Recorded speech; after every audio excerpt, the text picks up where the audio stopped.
Hello. Wow, wow, wow. Yeah.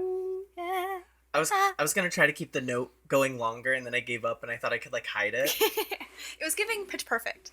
Have you ever during chorus done that before, where they make you do the longest note imaginable, and it's I'm going to just pretend that I did it the whole time. You sneak a breath. You're like, ha. You sneak a breath, and then your chorus teacher pulls out a Glock and is like, yeah. Did I just hear a breath?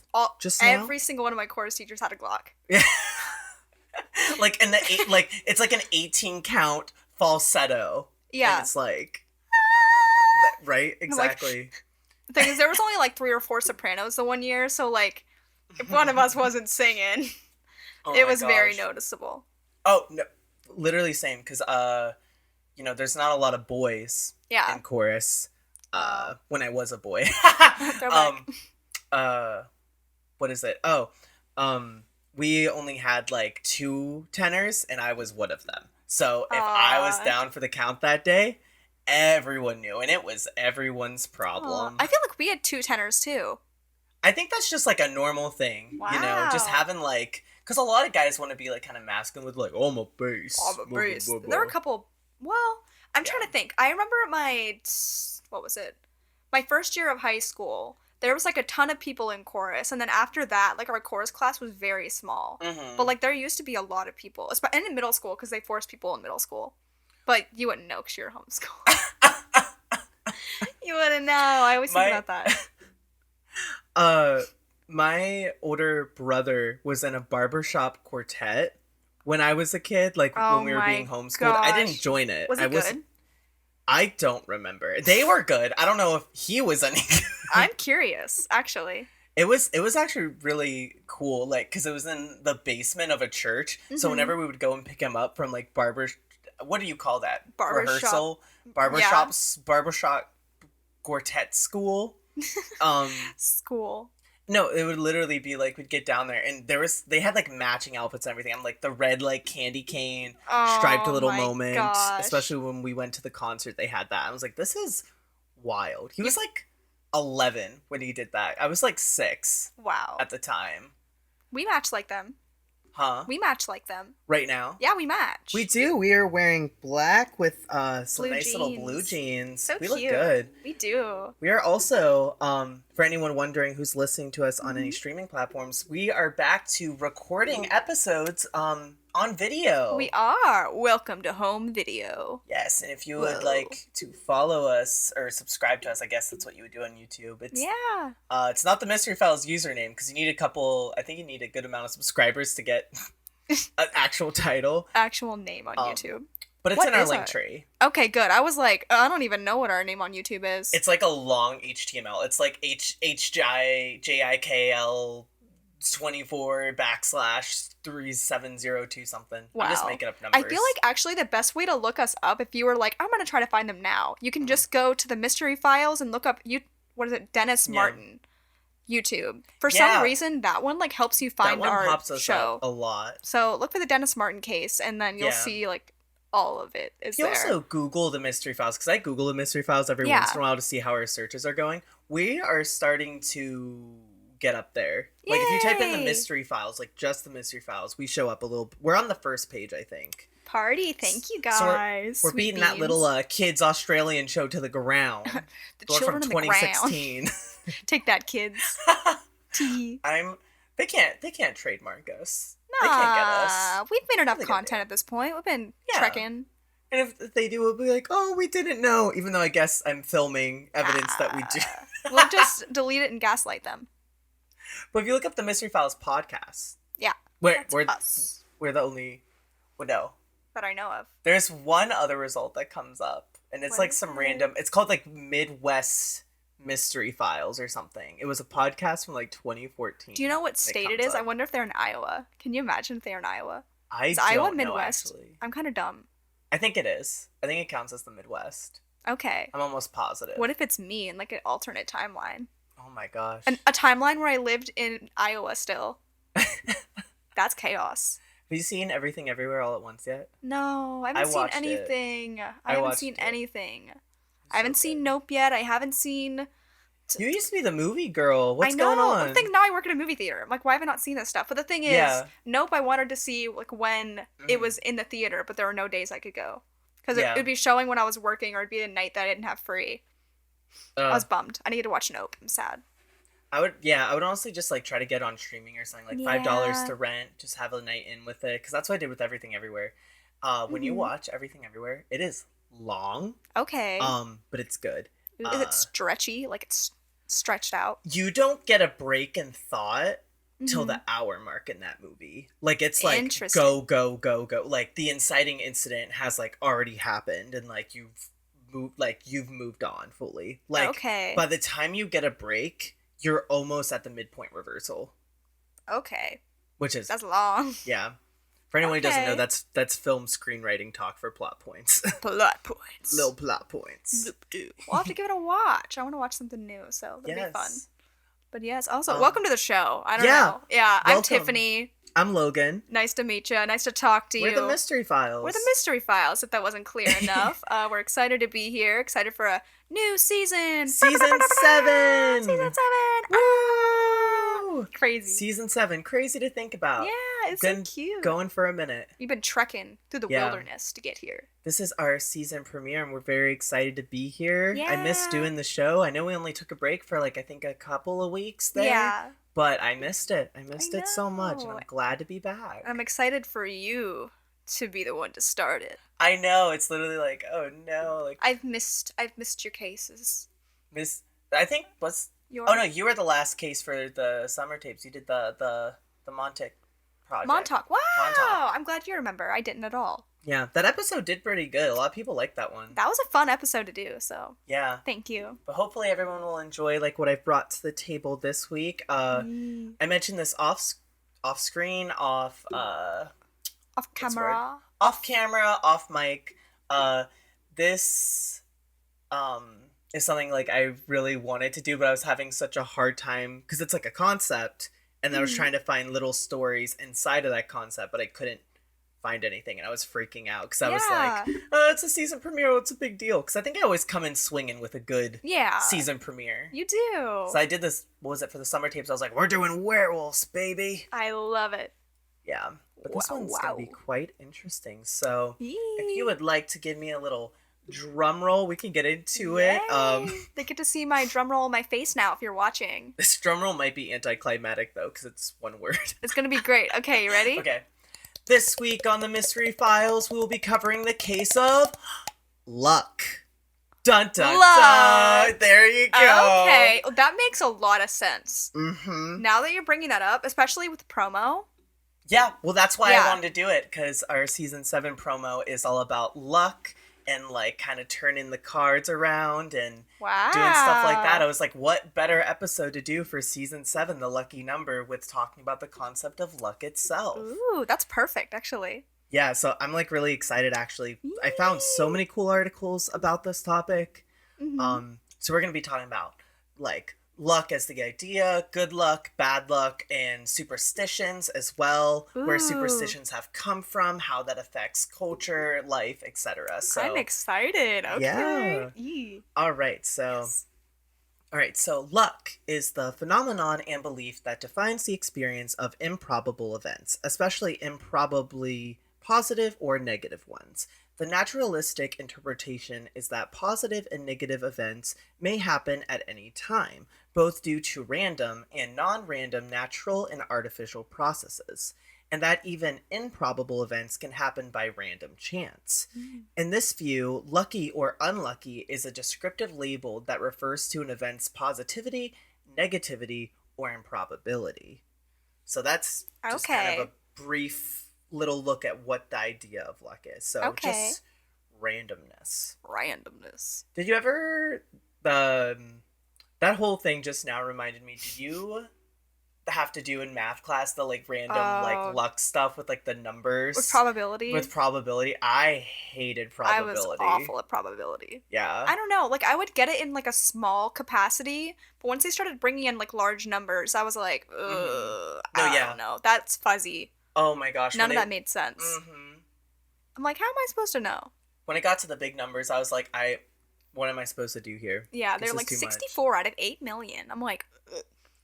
We had to do that in Algebra 2 in high school. And, like, the thing that was so frustrating is, I might have talked about it before to you, maybe not on the podcast, but I had an Algebra 2 senior year first period. So it was like 7:30 in the morning doing math. Absolutely not. It was terrible. And when we did probability stuff, I was like, how? Absolutely not. How is my brain supposed to function? That's how I was senior year. Senior year, my first class of the day was honors physics.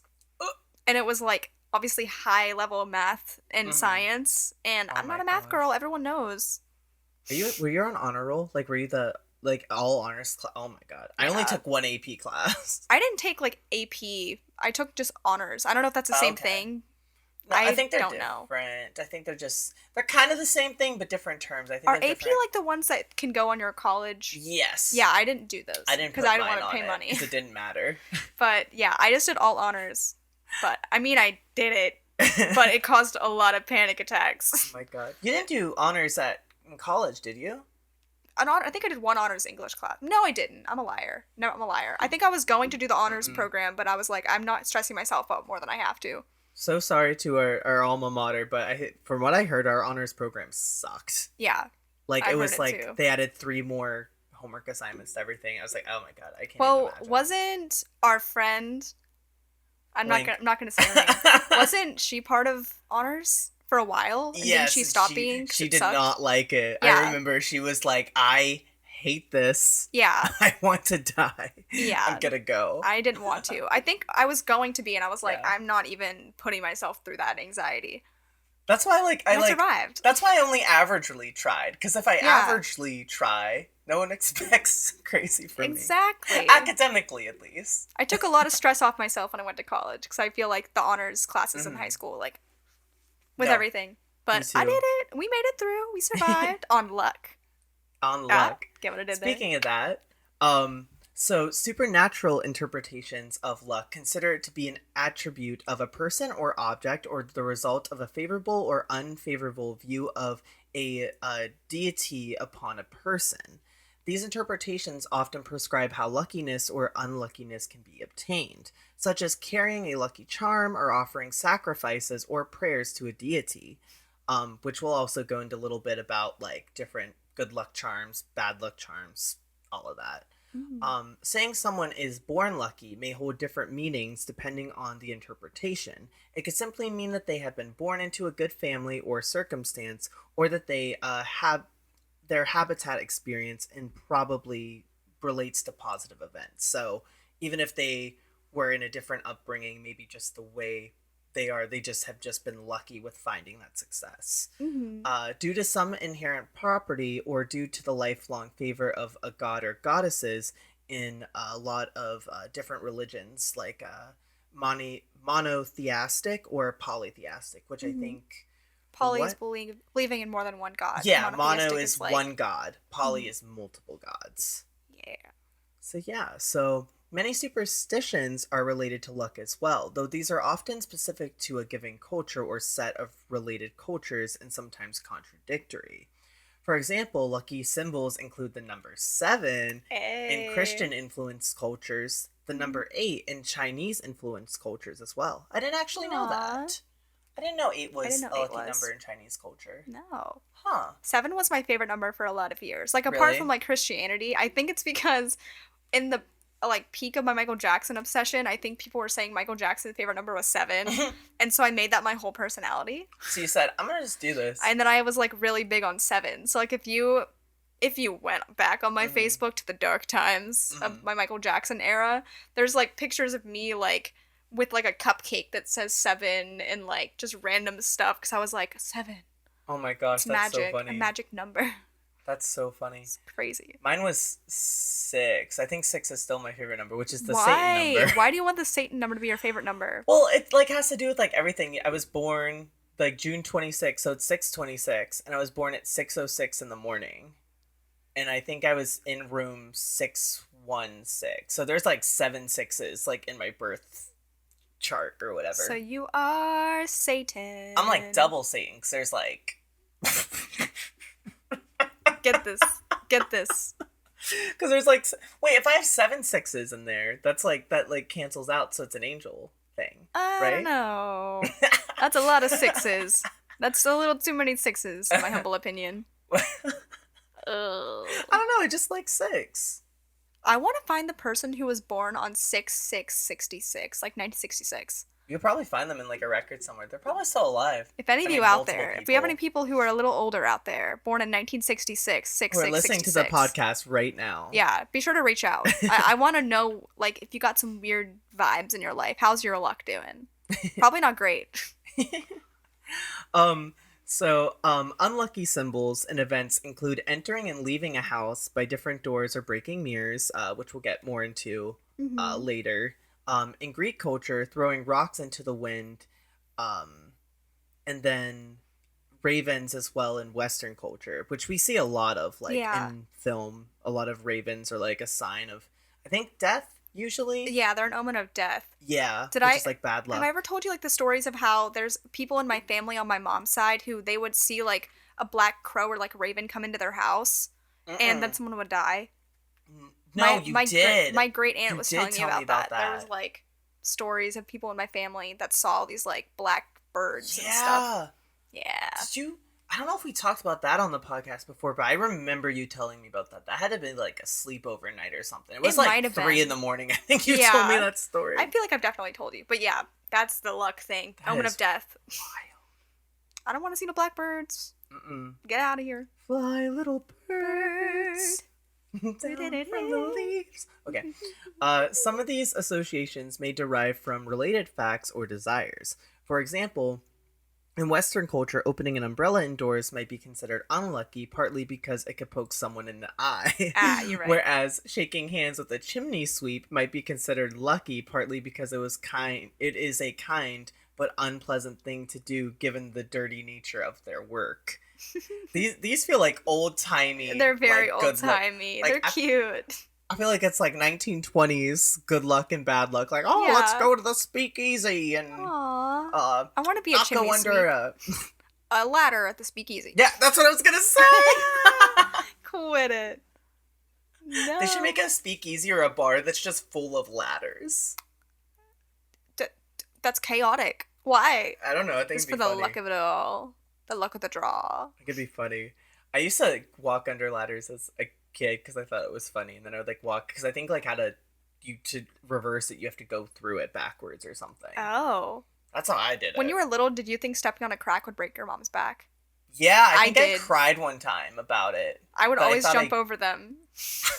I was so stressed. Oh my gosh, can you imagine if we like lived in like a big city at the time where the construction's awful, so there's cracks everywhere? Like I'd be like, I'm gonna kill my mom. Like, what? I don't want that. No, literally, that's what I did. I like would cry, but like, I just killed my mom. I don't want to step on the cracks, please. I'm sorry. Don't you believe that? Like, you said something one time about going around different sides of a pole. What? And it's bad luck. Oh, I don't think we're talking about that like in like any of the stuff I'm doing, but yes. So splitting a pole is like very bad luck. At least like from what I know, and it like freaks me out. I don't know the relation to it, but I think the reason why it's bad luck is because it's breaking the bond of the people you're with, like the friendships and relationships you have. And I look very fondly on my friendships and relationships. So if I don't medicate that situation, I freak out. I didn't know that's what that did. I do that as a bit all the time because the time that you were like, don't do that. And I was like, I'm going to do it anyway. Because you never told me why. But I guess we're still friends. But that's also probably because I like treated the amount of times you would split the pole on purpose. I can't believe this whole time I've been like, haha. And then this is just like a me thing, but like usually you have to like even it out. So like if you split the pole like 4 times, I have to make sure like I'm on your same side another 4 times so it evens out the stuff, so it cancels out the stuff. That's a lot. Yeah. Well, I think you've seen that before when we've gone out and like hung out late at night, and it's like a group of like 12 of us, and I'm like, you yell at me. And that's the other thing I have to do is that like, because it also brings bad luck to the people. So oh no, there's the whole thing. So okay. So say there's 11 of us, right? Okay. I'm included in this 11 in the group. Here we go. 5 of you Yeah. split the poll, and then the other 5 split the poll. I have to make a decision on who's getting my majority vote to keep the good luck of the night. Oh, no. And then if we have, like, a group of, like, 10 and 4 of you split and 5 of you go, I would go with the 4 so it evens out.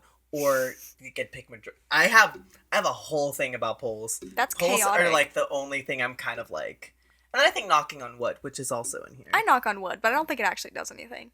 I don't think it does either. I don't know. I feel like I'm not super. Well, I'm superstitious in some ways, but not. I just knock on things. I go knock on, I don't know, tinfoil. Clink clink. Clink clink. But yeah, so. In Chinese culture, the association of the number 4 as a homophone with the word for death may explain why it is considered unlucky. So I guess 8 is the lucky number, 4 is the unlucky number to them. Oh. Extremely complicated and sometimes contradictory systems for prescribing these like suspicions of good luck and bad luck and arrangements of things have been devised. For example, with I think it's feng shui. Feng shui. Yes, I thought I had the pronunciation. No, you're okay. Feng shui. Yes, in Chinese culture and systems of astrology in various cultures around the world. Which in Western culture we find astrology. We are very serious. Like girls will be like, not even just girls, everyone. I know at least like for me and Danielle specifically though, we're like, well. His birth chart says this, though. So what do we think for astrology? I'm so lost on all of that. And I want to be better. But I think it's funny. Did you used to have CoStar or no? No, I did at one point for, like, when we were orientation leaders. Really? Because everyone was like, Tiffany, get this. And I did. And then I never used it, so I deleted it. Oh, my gosh. Yeah. I don't think I have CoStar anymore, either. Oh. Did you hear they were under scandal? Why? CoStar was apparently under a scandal that, like, they would send out, like, mean things to see if they could affect your mood. Ooh. Like, they would, like, send you something that's, like, to try to give you a bad day. That's not right. Yeah. I need to, like, actually look into the article, but I know a lot of people had talked about before, like, CoStar admitted that, like, they have, like, tried to affect people's moods when using their app. Which is another reason why I don't have it anymore. He said, let's just delete them from existence altogether.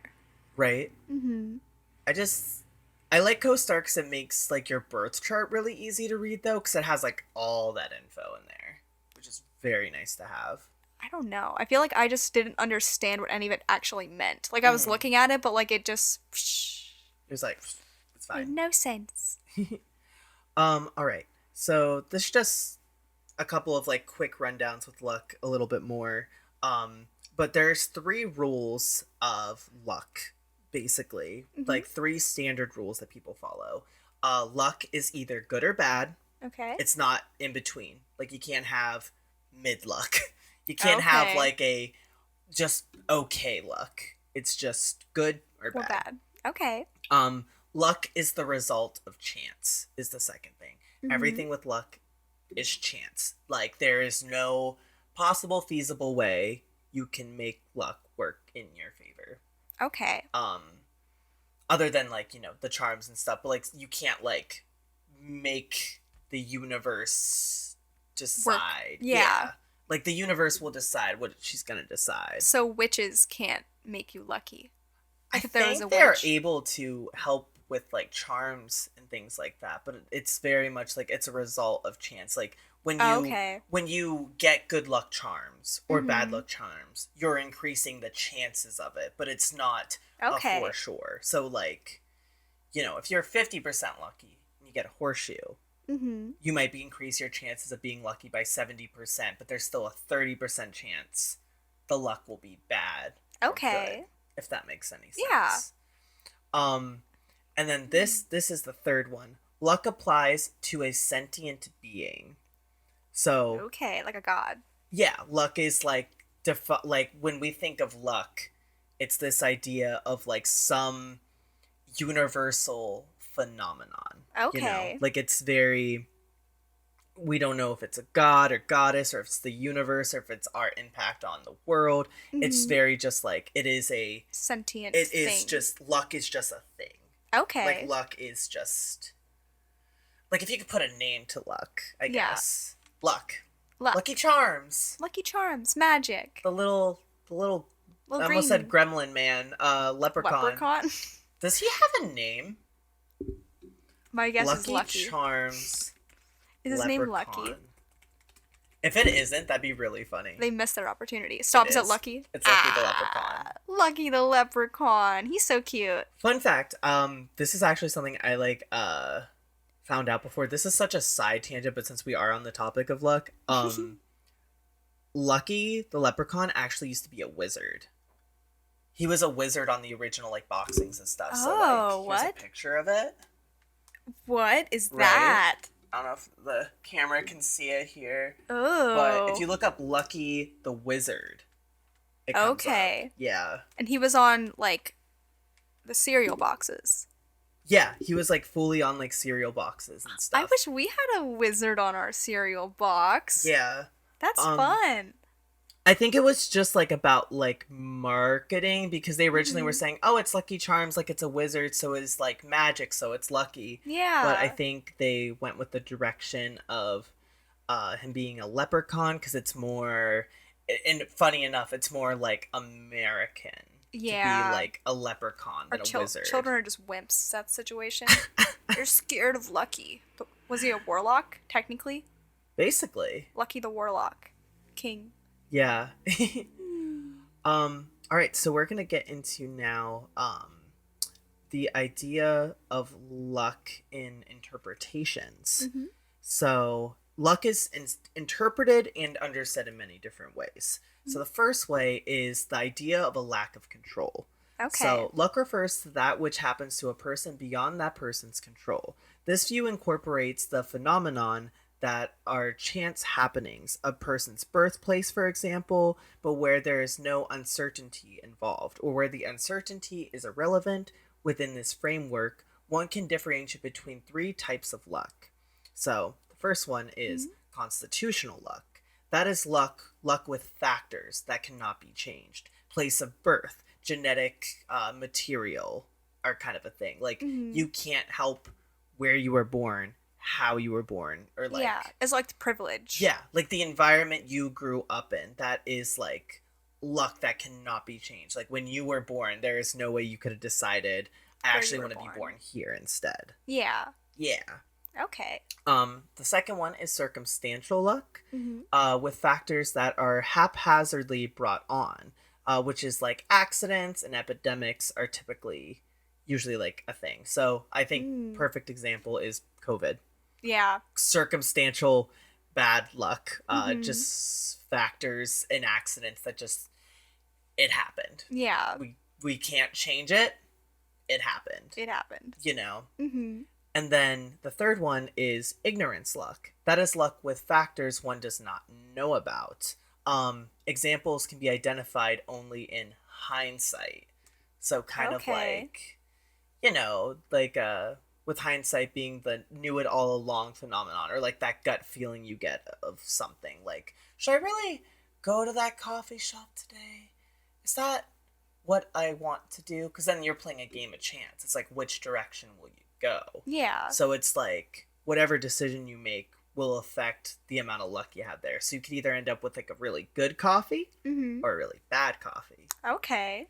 Kind of where you do have some sort of choice in luck, but it's still you can't control the way that luck will define. It's a guessing What was that game. one called? The third one again? Ignorance luck. Ignorance luck. Ignorance luck. Ooh, I think I like the second one the most. The what is it? Circumstantial luck. I'm ew. It kind of reminded me of the Final Destination movies for some reason. Oh my! The Final Destination movies, they're messed up. They're nuts. They're creepy. They're so scary. But that's all bad luck. It's, I don't know if it would technically be considered circumstantial, because it's also sort of led by some, I don't even know, curse type thing. But it's kind of circumstantial. Yeah. A log truck is in front of you and it goes through your windshield. Yeah. Yeah. Oh my gosh. Yeah, no, it's a really cool one. I think out of the three for me, I kind of like the idea of ignorance luck. Just the Mm-hmm. idea that, like, the choices you make have impacts on things and that, like, decides a lot of things around you, but you can't fully, like, you can never 100% make a decision and Yeah. be like, this is the correct choice. Like, you are still taking a leap of faith, a chance. Mm-hmm. Um, I like and I that. think that's, like, really cool to think about. Like, um, what was it? I saw a YouTube video yesterday that said every second we make 10,000 decisions Mm. or have Yeah. like 10,000, like something about like 10,000 thoughts or decisions. It was very interesting, but like I think that's kind of cool too, the idea of Yeah. like every second we are making choices in the way we speak, the way we act, the things we do. Like, Yeah. and it's that still comes down to luck cuz it's the way we are interpreting reality, I Yeah. guess. Like that's I think that's why probability was so chaotic to me because I'm like Mhm. there's literally so many different ways this can go and it's like impossible to limit it. Yeah. I don't know if that makes any sense. Yeah, no, it makes perfect sense. Um, so speaking of that, we're getting into like another type of luck or like a theory of luck. Have Mhm. you heard of the gambler's fallacy? No. Okay, so the gambler's fallacy, also known as the Monte Carlo fallacy or the fallacy of the maturity of chances, is the incorrect belief that if a particular event occurs more frequently than normal during the past, Mhm. it is less likely to happen in the future, or vice versa, when it has otherwise been established that the probability of such events does not depend on what has happened in the past. Mhm. Such events having the quality of historical independence are referred to as statistically independent. So we're going back to like the Okay. math thing, how we learned like independent, dependent variables and how that describes chance. Mhm. I think I remember doing stuff like this in math class as well with gambler's fallacy. Hmm. The fallacy is commonly associated with gambling, where it may be believed, for example, that the next dice roll is more than usually likely to be a six because there have recently been fewer than the expected number of sixes. Okay. So, yeah. So the term Monte Carlo fallacy also originates from the best known example of the phenomenon, which occurred at a Monte Carlo casino in 1913. Ooh. Yeah, so that's like the whole idea of coin tosses or like Mhm. when you roll the die, like things like that. Yeah. Like I think I could be wrong, but I think I saw something before that says whenever you flip a coin, you always want to pick heads because Yeah, I 'cause it think has this good heads, luck. yeah, but also heads I think has a dominance over the coin. I think that's a part of the gambler's fallacy is this Oh. idea that like the more of the time it will land on heads. Interesting. Oh, I wonder if because on a coin, aren't the ridges on the bottom of it? Like there's ridges all around it obviously, but like Mm-hmm. they extend a little further on the bottom. So like I guess it would make more sense if it landed heads up. Mm-hmm. Maybe. I don't know if that makes any sense if that would work. Yeah. No, it does like make sense. Fully forget where I saw that. I think I actually saw that on Discovery Kids thing that was Aww. like whenever you do that. And then I Mhm. learned from a Baron, this is so off topic. I learned from a Baron, not Steen, Stain, a Baron Berenstain Stain Bears Bears. thing that was what was it? Oh, when you play tic-tac-toe, Mhm. you always want to be the one to go First. first Yes. because if you go first, you win usually. Yeah, I know because Benjamin always wins because he always wants to go first, and then it's like twice. I'm like, can I go first? He's like, And no. I still lose. I think I'm just not good at tic tac toe, but I'm worse when he starts because he always wins. Bitter. Okay. So the next thing I'm going to get into is the essence of luck. Ooh. So there's also a series of spiritual or supernatural beliefs regarding fortune. These beliefs vary widely from one to another, but most agree that luck can be influenced through spiritual means by performing certain rituals or by avoiding certain circumstances. Luck can also be a belief in an organization of fortunate and unfortunate events. Luck is a form of superstition, which is interpreted differently by different individuals. Carl Jung coined the term ugh, synchronicity when he Mhm. described as a meaningful coincidence. So that's his version of luck, is like it is a meaningful coincidence, which I think goes back to the whole idea about choosing your path. It is a meaningful coincidence of events because you put intention on the choice you made. And I feel like it also comes down to like you making it meaningful as well. So like you made that coincidence meaningful. Which I think is also like just so cool to think about. Just those ideas. Okay, so going to do... Alright, I know where I'm going now. Alright, so I am going to, before we get into superstition, I want to speed run some ideas of like what people think is bad luck. Okay. Like just a quick list, and then we'll go into a little bit more in depth. So some things people find as bad luck is breaking a mirror because it's said to bring 7 years of bad luck. Yeah. Which I don't think this is on this list. But you had mentioned when you came to our house. Yes, I did. Last week. Yeah. That we had a mirror. Facing a mirror. Facing a mirror. And what does that do? Guys, first off, I just want to talk about how they literally had the biggest mirror in their apartment facing the mirror in their bathroom. And I walk in and I'm like, you should not be doing this. Basically, it's bad luck because it opens like a portal for like dark entities or like any entity to enter your house. But either way, it's not a good vibe. It's bad luck. Like, what is wrong with you? And it's probably still there, isn't it? That mirror. No, she moved it actually. Oh, good. So I scared it into But we her. did have it there for like a few more days afterwards. You're trying. You're testing. You'll look.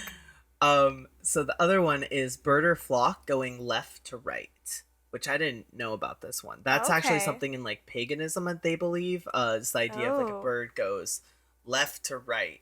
It is like a bad sign of like your crops or your stock, I guess, of what could, like, it might bring bad luck to your stock of birds or chickens, things like that. Oh. And then certain numbers we're speed rounding. So the number 4 we talked about in most Asian cultures, including Chinese cultures, Japanese, and Korean. And then the number 9 is also a bad luck number in Japanese culture as well. Is it? That's Stephanie's favorite number. Oh.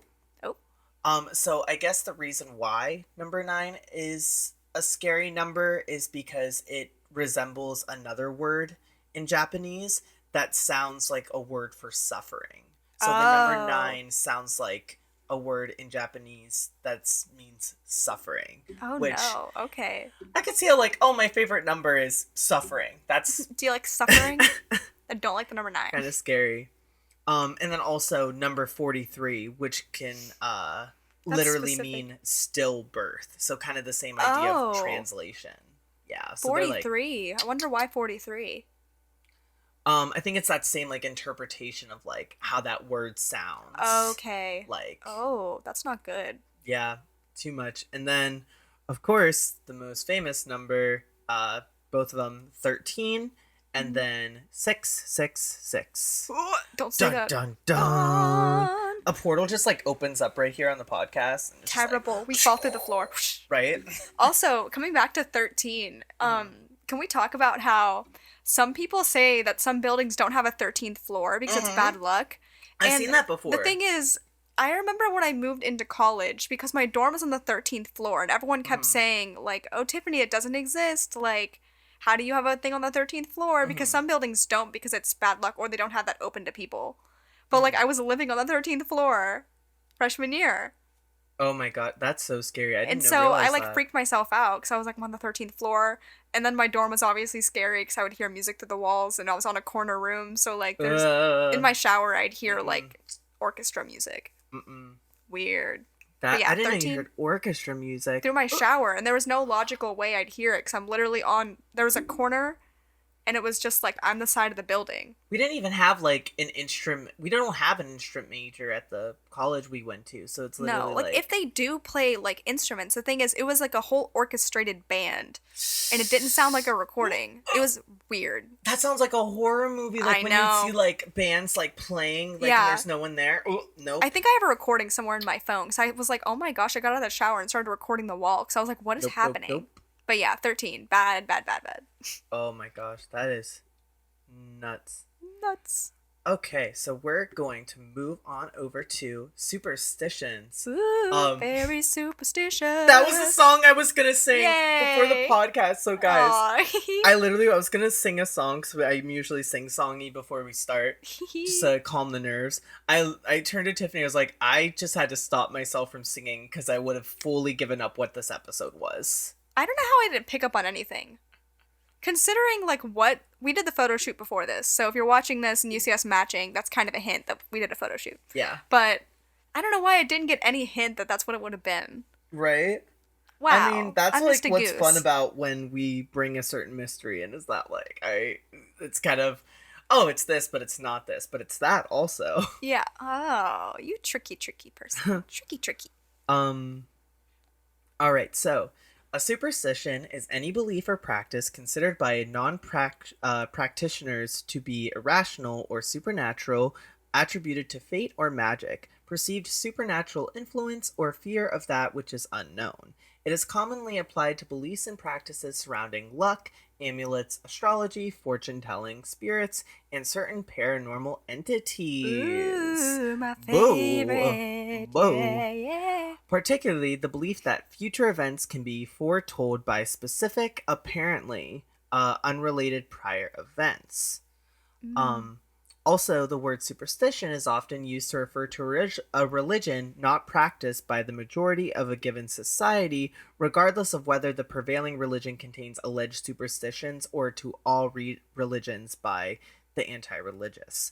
So that's basically saying that, like, superstition is not necessarily just, like, a certain religion's thing. Like, a lot of people have superstitions and things, like, me with, like, religion. The splitting of the pole has nothing to do with, like, what I believe in religion. It's more so, like, it's just something I'm like, you're like, that's not good vibes. That's how I feel, like, when there's flies in my apartment, or, like, dead flies. That's supposed to be really bad luck.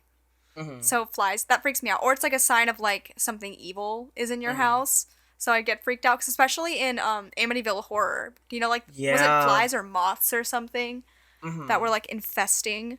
That's my fear. I'm like, okay, there has to be something demonic in your house if that's happening. Yeah.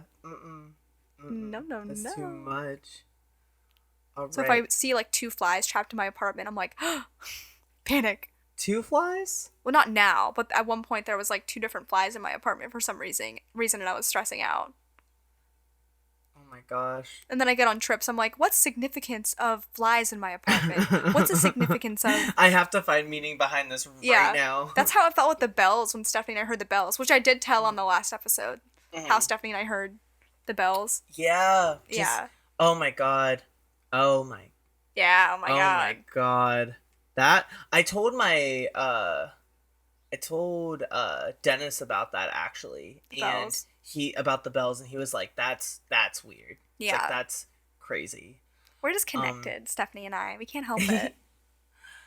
Alright, so going a little bit into superstitions, this comes from theconversation.com, and it's titled The Science of Superstition and Why People Believe in the Unbelievable. Ooh. So psychologists who have investigated what role superstitions play have found that they derive from the assumption that a connection exists between co-occurring non-related events. For instance, the notion that charms promote good luck or protect you from bad luck. For many people, engaging with superstitious behaviors provides a sense of control and actually has been proven to reduce anxiety. Okay. Which is why levels of superstition increase at times of stress and angst. This is particularly the case during times of either economic crisis or social uncertainty, notably wars and conflicts. Researchers have observed how in Germany between 1918 and 1940, measures of economic threat correlated directly with measures of superstition. So when they looked at that number, the amount of economic, like, fear that was there, brought up everyone's feeling of, like, superstition, or, like, needing to, like, do certain things to be like, okay, we're okay.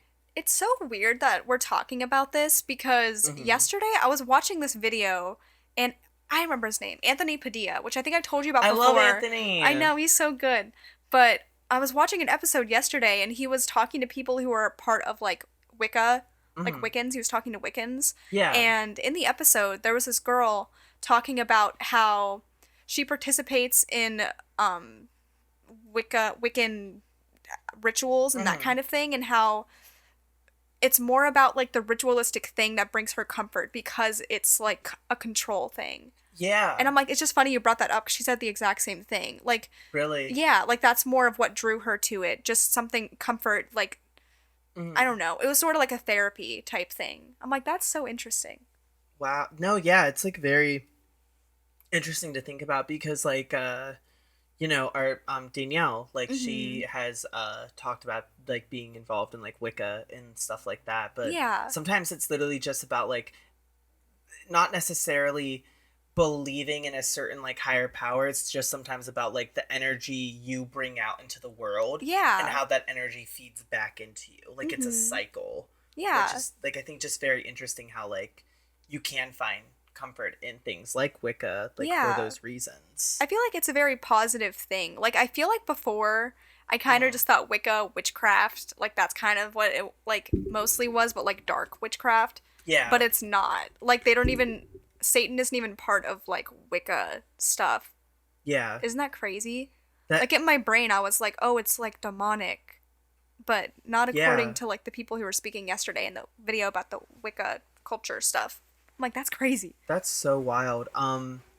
What was I gonna say? Oh, the I was actually gonna talk about this. That just like brought up a point. I saw a TikTok yesterday, actually, Mm-hmm.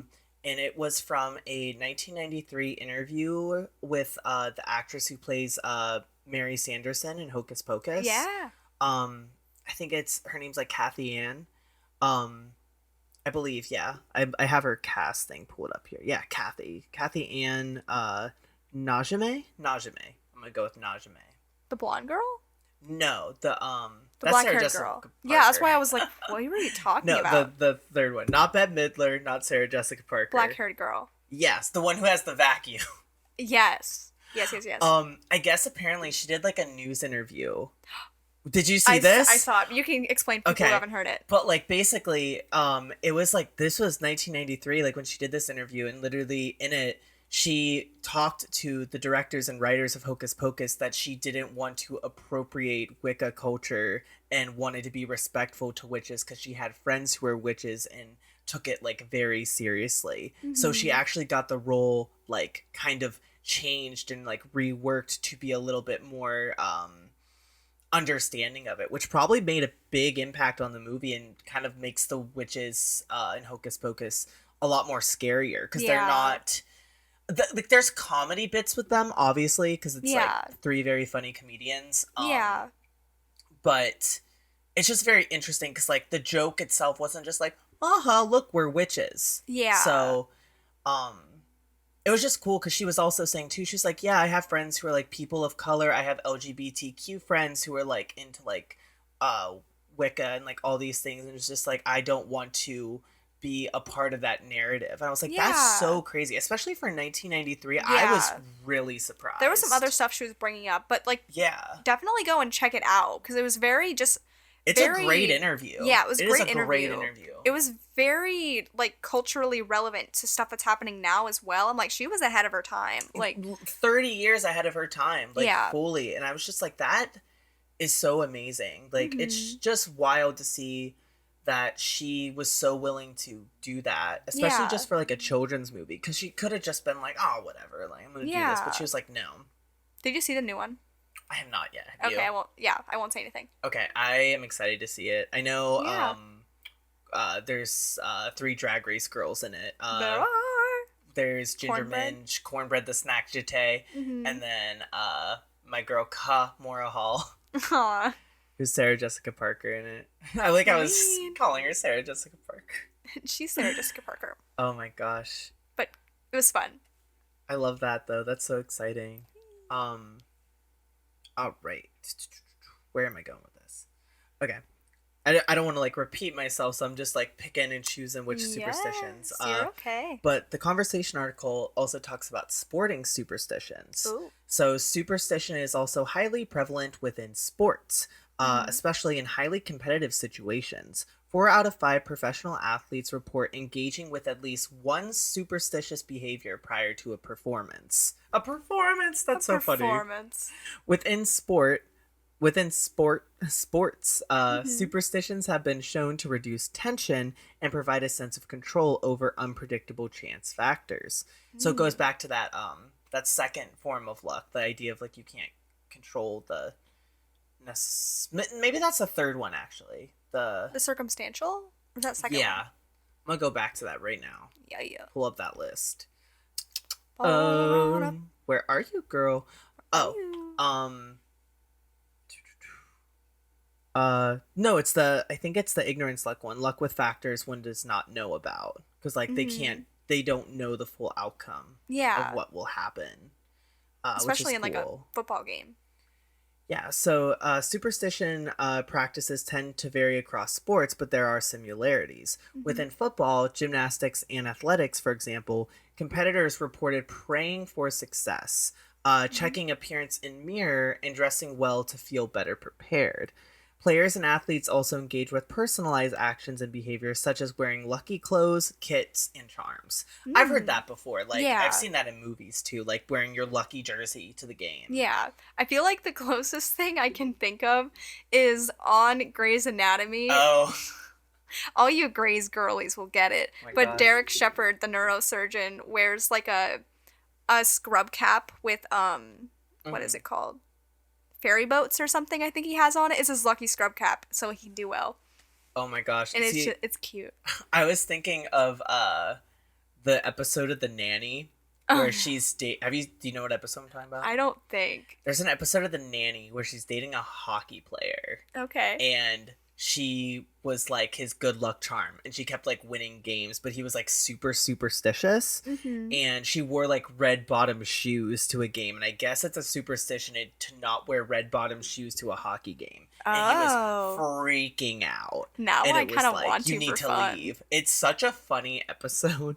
Should I wear red bottom shoes to a hockey game? You should. I just It'd want to be see really what funny. happens. Come on. I don't want to like ruin the episode if anyone can go find it, but literally like it was so funny. She was like, it's like Fran sits down on the couch. She's like, I am not a bad luck charm, and then she's like, she pulls off her red shoes, and the hockey team's Oh. like, and they score, and then she puts it back Oh. on. And is like, oh no, he's injured. The drama, of course. It's on a the Nanny. really funny episode. Okay, I'm gonna have to watch it. um, I but feel like it yeah. also reminds me, like when we're talking about the sports stuff, it reminds me of before musical. I don't know if you had this, but like the circle you would Mhm. have before a show for musical. Did you have Mhm. that? What? Where you'd like go around the circle and like say what you're thankful for, or like Yes. squeeze each other's hands or Mhm. whatever. Yes. Oh my gosh. But that was like a good luck type thing, ritual, or like break a leg. Yeah. Yeah. Oh yeah, like all the time. It's like really scary. Yikes. Where is it going? All right. So Okay. I'm gonna do a couple of superstitions. I'm not gonna go through all of them because there's like so many. Yeah. There's like 30. But I'm gonna Oh. do a couple. Okay. So we got knocking on wood, which we Yeah. talked briefly about. So the actual origins and even meanings of the phrase are as varied as the cultures which use it, with some suggesting roots in the Indo-European or Celtic belief that spirits, good and bad, resided in trees who could be either called upon for protection or chased Ew. away by knocking on their home, and others, particularly Christians, linking the practice to the magical power of the wooden crucifix. Most likely among the different theories, historians have attributed the superstition to a 19th century British children's game called Tiggy Touchwood, in which young players claimed immunity from being tagged by touching the nearest piece of wood. Adults picked up on the habit in the phrase knocking on wood, and the rest is history. Aw. I a think cute that's story. really cool. The idea that Yeah. you're knocking to get a fairy's attention. Yeah. That's so funny. He said, "Hey, little fairy, let me in." Right? That's cute. This one I was very surprised about because I didn't actually know this. Okay. Throwing salt over your shoulder. Oh, I knew that one. Do you know? My mom Okay. does that. Okay, so Perhaps the next most common superstition, at least in the Western culture, involves tossing salt over one's shoulder. Like knocking on wood, this superstition also involves the idea of warding off evil. In this case, the devil himself. In Leonardo da Vinci's The Last Supper, Jesus, with the betrayer Judas, is portrayed as having accidentally spilled salt. Since Mm. Judas was associated with doing something bad, the argument goes that the salt was also bad, and throwing it over your shoulder would blind the devil. Oh, So, that's funny. crazy Get stuff. out of here, Satan. Take the salt. Oh no. There is a cartoon I watched, and I don't remember if it's Jackie Chan Adventures or if it's another cartoon. Mm-hmm. But it was like, the way they interpreted the bad luck of, like, knocking over the pepper and needing to throw the salt, Mm-hmm. Was that, a little slug, an invisible slug, would climb into your ear and ruin like your life. So like you throw salt onto the slug so it like burns. This was a children's show. That's a lot. I can't remember if it was Jackie Chan Adventures or if it was something else. But that is like a core memory in here that I was like, oh my god, when you throw salt, you're killing a little imaginary slug. You're gonna kill the baby slug. You're gonna kill a little baby slug. Little baby slug. Right? I was just like, oh my gosh. Alright. Where am I gonna go? Okay. Next one is, of course, we talked a little bit about it, walking under a ladder. Mm-hmm. So the superstition of not wanting to walk under a ladder also has roots in Christian symbolism as well.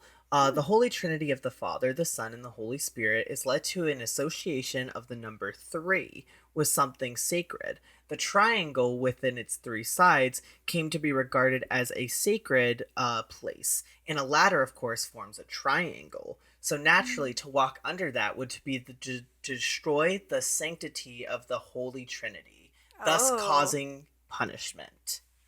I realized it went that deep. I didn't know sorry, that either. God. My B. I think I was associated walking under a ladder with like portals more than I did Holy Trinity. That's like little kid thoughts. No one told me that. Like my brain was just like walking under a ladder is bad because it's a portal. I just thought like the ladder was gonna fall on me or like a piano would like fall on me. I don't know, something crazy. Like the movies. Oh my gosh.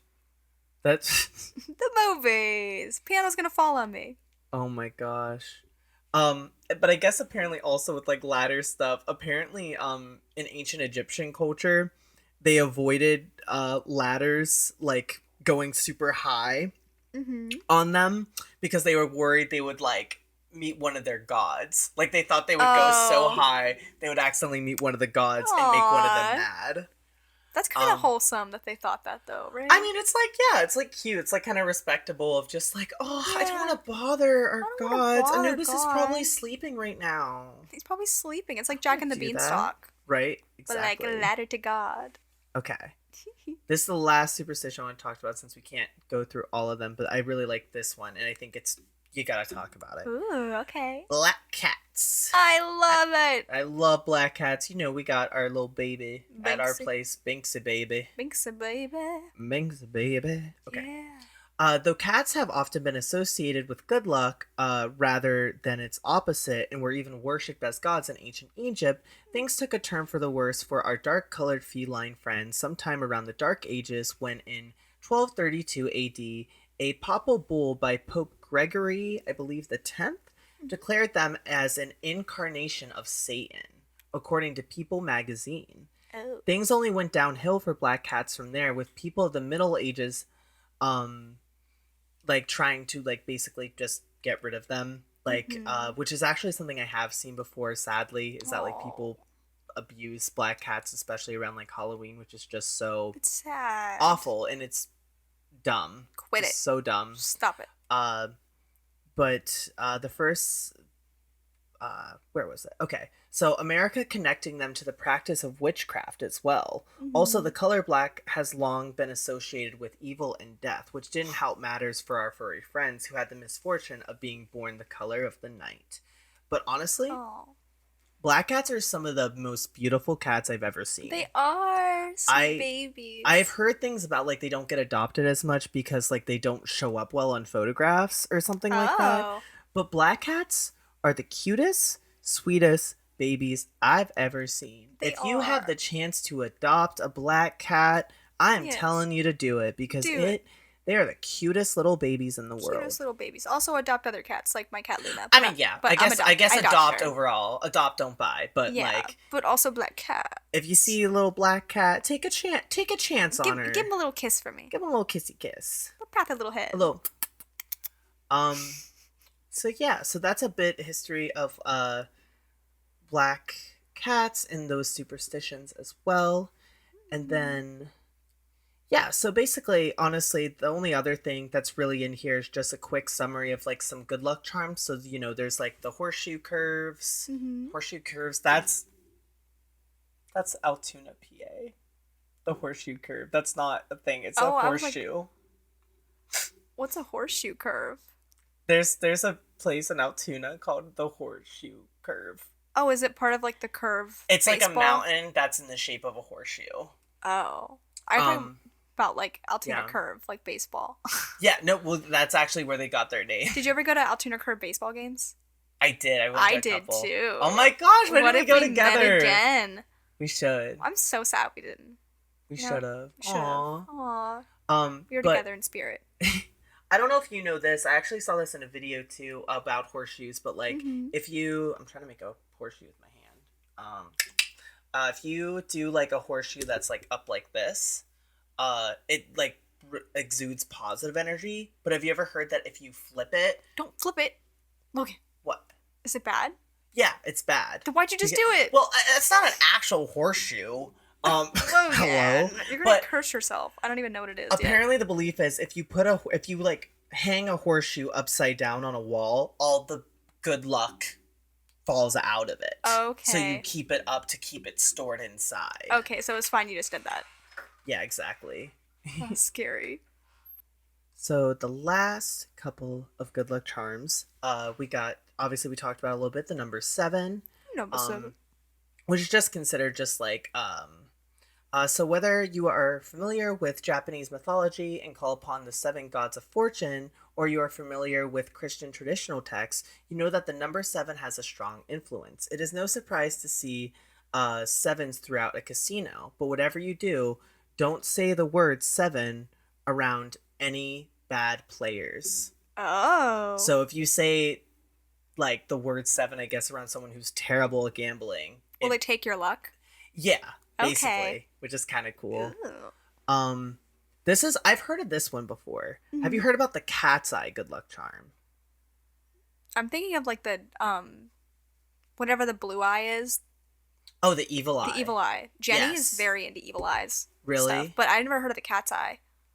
I think, yeah, I actually have a thing on the evil eye. Ooh, if we want to talk about that real quick, just segue. So the curse of the evil eye is a common belief spanning the Mediterranean, Middle East, and South Asia that's been held for thousands of years that to achieve too much success would to invite the anger or inspire the envy of the gods, who would then smite the unfortunate individual with a reversal of fortune.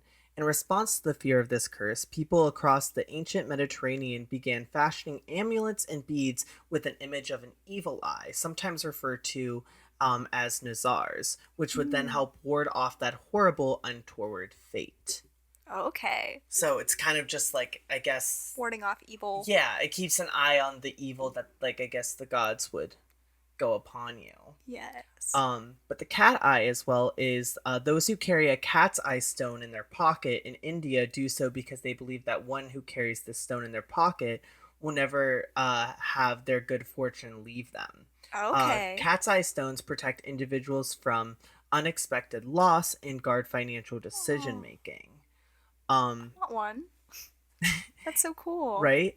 Cat's eyes, like tiger luck, symbolizes personal fortune and wealth. And then I've heard of this one, of course. This is the last one I'll talk about, is turtles. Turtles are a big, like, good luck charm. Have you ever seen that before? No, I don't really think so. I don't think. See, I've seen in, like, films and, like, cartoons, too, a lot of people really like turtles. Oh, I've I never like heard of that. turtles. Turtles. I like turtles. So in many Native American cultures, the turtle represents fertility and a link between man and Mother Nature. Hmm. Also, the idea that longevity and hope are nice to have when going up against the house. Hmm. So just kind of like it's like a perseverance kind of good luck charm. So you can get like a little like Oh, pebble. kind of like the turtle in the hair type thing, like keep trekking. Yeah, yeah, Okay, that's exactly. making sense. I've heard of that, It's obviously. all adding up in the It's making end. sense. But yeah, so yeah, that is kind of a little bit of everything about luck in terms of bad, good, superstition, good luck charms, Ooh. bunch of different cultures. It's kind of interesting to see how many, how luck is kind of a universal kind of phenomenon. Yeah. It's just like cool to kind of see that it's like something we can all relate to and notice.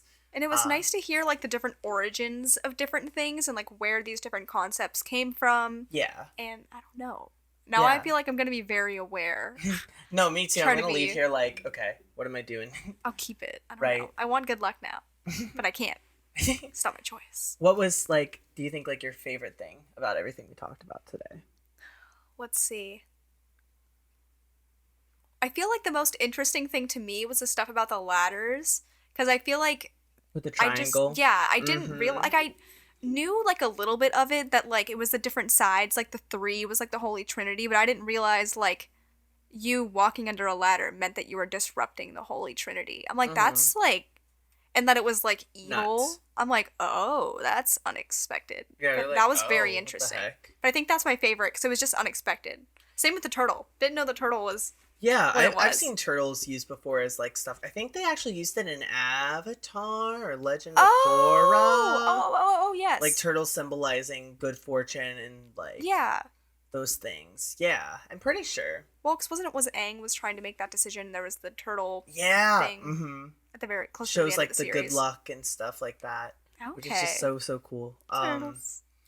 I think for me, if I really have to think about it, I think this is more so not picking a real thing. I didn't know luck had rules to it. Like I didn't know there was people that were like, here is a set of rules of how luck has to work. Yeah. And it's kind of wild because like when you think about the rules of luck, they kind of are proven facts. Like because I can't really debate with what they are saying luck is. Like I cannot fight them on it. So it's kind of cool to be like, we found a way to make a phenomenon that we all cannot explain have like a rule book to it. But it's like, how do you take advantage of that rule book with your own personal luck? It's interesting because it's like a magical real thing because it's real to everyone who believes in some sort of superstition. Like even if you aren't religious, like we talked about, like if you aren't religious, there might be a superstition that really like you relate to or you find comfort in like understanding.